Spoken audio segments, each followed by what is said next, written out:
আসসালামু আলাইকুম। ভিডিওটা খুবই গুরুত্বপূর্ণ, দেখার অনুরোধ রইল সবাইকে। আপনারা জানেন যে প্রেসিডেন্ট ট্রাম্প অ্যাডমিনিস্ট্রেশন তারা ৭৫টি দেশের ইমিগ্রান্ট ভিসা প্রসেস সাময়িকভাবে বন্ধ করার জন্য আপনার নির্দেশ দিয়েছেন, দেশের লিস্টও দিয়েছেন, তার মধ্যে বাংলাদেশ আছে।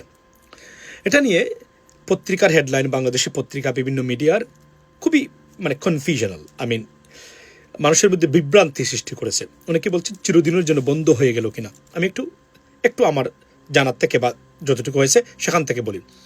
৭৫টা দেশের immigrant visa, not non immigrant visa. Non immigrant visa কোনটা? Student visa, visit visa, business visa, সাংস্কৃতিক ভিসা এবং অন্যান্য যে ভিসা, এটা নন ইমিগ্রান্ট ভিসা। আর আপনি বাংলাদেশ থেকে একদম পার্মানেন্টলি আমেরিকাতে আসবেন বেসড অন গ্রিন কার্ড অ্যাপ্লিকেশনের মাধ্যমে, যেটা আমরা স্বামী স্ত্রী এবং বাবা সন্তানদের জন্য, স্বামী তার স্ত্রীর জন্য বা স্ত্রী স্বামীর জন্য, একজন সন্তান তার মা বাবার জন্য এবং ভাই বোনদের জন্য করে। এই মোটামুটি এই দুইটা ক্যাটাগরি ফ্যামিলি ভিসা বলে। নাম্বার 1 F2 ক্যাটাগরি, যেটাতে একজন আমেরিকান সিটিজেন বা permanent resident green card holder, উনি তার স্বামীর জন্য বা তার স্ত্রীর জন্য অথবা তার সন্তানের জন্য আন্ডার 21 এইজের জন্য অথবা তার ইমিডিয়েট মা বাবার জন্য করবেন। এটাকে F2 ক্যাটাগরি। আর F4 ক্যাটাগরি হলো আপনি বা আমি আমার ভাই বোনদের জন্য অ্যাপ্লাই যেটা করেছি, ওইটা F4 category. It takes time, but এটাকে ইমিগ্রান্ট ভিসা বলে। আমি দুইটা ক্যাটাগরি, আরও অনেকগুলো আছে, বাট দুইটাই বললাম এখন। তো এটা প্রসেসিং বন্ধ কেন? প্রসেসিং বন্ধ করার জন্য এই জন্যই বলেছেন যে যারা এই ৭৫টা দেশ থেকে এসে ইমিগ্রান্ট হয়ে আসে, তারা নাকি এদেশে এসে এদেশের মূল যে সোশ্যাল সার্ভিস, রাষ্ট্রীয় সুযোগ সুবিধা যেটাকে আমরা বলি, ফুড স্ট্যাম্প, মেডিকেয়ার, তারপরে আপনার আরও অন্যান্য যে রাষ্ট্রীয় সুযোগ সুবিধা, সেটাতে তারা এসেই তারা এটা নেওয়া শুরু করেন। তো যে দেশ বেশি নিয়েছে পার্সেন্টেজ হিসাবে, বাংলাদেশের ব্যাপারে বলা হচ্ছে ৫৪%, তারা এখানে এই ক্যাটাগরিতে তারা এটার একটা নির্দিষ্ট নীতিমালা প্রয়োগ করার আগ পর্যন্ত প্রেসিডেন্ট ট্রাম্প জানুয়ারির 21 পরে, জানুয়ারি 21 তারিখের পরে থেকে এটাকে পজ করেছেন, not stop. Mind it's not stop, it's pause, means সাময়িকভাবে বন্ধ করেছেন। ফার্দার একটা প্রসেস উনি বের করবেন, এটাকে ক্লারিফাই বা এটাকে কীভাবে প্রসেস করা যায়। নাও প্রশ্ন হলো, উনি কি এটা সারা জীবনের জন্য করতে পারবেন? ক্যান্সেল করে দিতে পারেন চিরদিনের জন্য? না, because it outline by Congress, it's approved by Congress.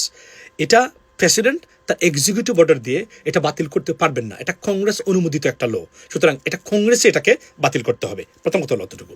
এখন কথা হলো, এটা কি চ্যালেঞ্জ হবে? ইয়েস, এটা কোর্টে আগামীকাল কি চ্যালেঞ্জ হয়ে যাবে, নিশ্চিত রাখতে পারেন আপনি। কারণ এটা ইমিগ্রান্ট এর পক্ষের যারা আছেন বা বিভিন্ন ল ফার্ম, তারা এটা সু করতে পারে প্রেসিডেন্টকে বা চ্যালেঞ্জ করতে পারে কোর্টে, এবং জাজ এটা দেখবেন, উনি বলতে পারেন যে এই কাজটা যে করা হয়েছে এটা কনস্টিটিউশনের তো দ্বারা বিরোধী। কেননা কনস্টিটিউশনাল রাইট হলো এভরি আমেরিকান সিটিজেন ওর যারা আছেন তারা they have right to bring their spouse or their kids or their this that. সুতরাং এটা আপনি ভায়োলেট করতে পারবেন না।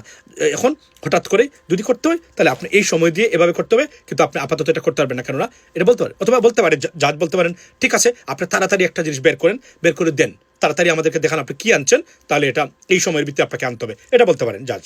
কিন্তু এটা চিরদিনের জন্য বন্ধ হয় নাই। সো এটা নিয়ে বিভ্রান্তি ছড়াবেন না। যদিও আমি ব্যক্তিগতভাবে মনে করি এটার পিছনে পলিটিক্যাল মোটিভ আছে।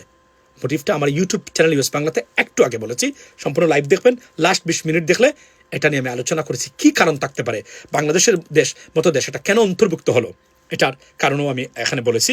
আর না হলে বাংলাদেশ, মনে রাখবেন, এখানে বাংলাদেশ না, এখানে কুয়েতের মতো দেশও আছে, ব্রাজিল আছে, রাশিয়া আছে, চীন আছে, আপনার কি আছে, এই যে এই আপনার জর্ডানের মতো দেশ আছে, ইজিপ্টের মতো দেশ আছে, এটা আমি জ্যামাইকার মতো দেশ আছে, ক্যারিবিয়ান। সুতরাং এটা ওই অর্থে বলা যাবে না ডক্টর ইউনূসের কারণে শেখ হাসিনা না, এই জন্য হয়েছে এই ফাত্রামিতে মন দিবেন। এটা তারা একটা প্রসেস করতেছেন ইমিগ্রান্ট কমানোর জন্য।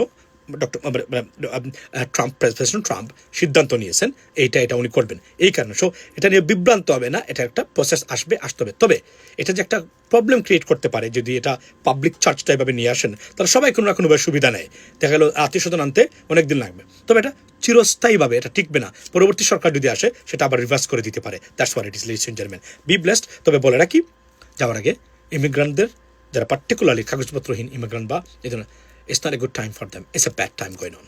So that's what it is. এর বাহিরে আর কোনো কিছুই নাই এই ক্ষেত্রে। ভালো থাকবেন। আসসালামু আলাইকুম।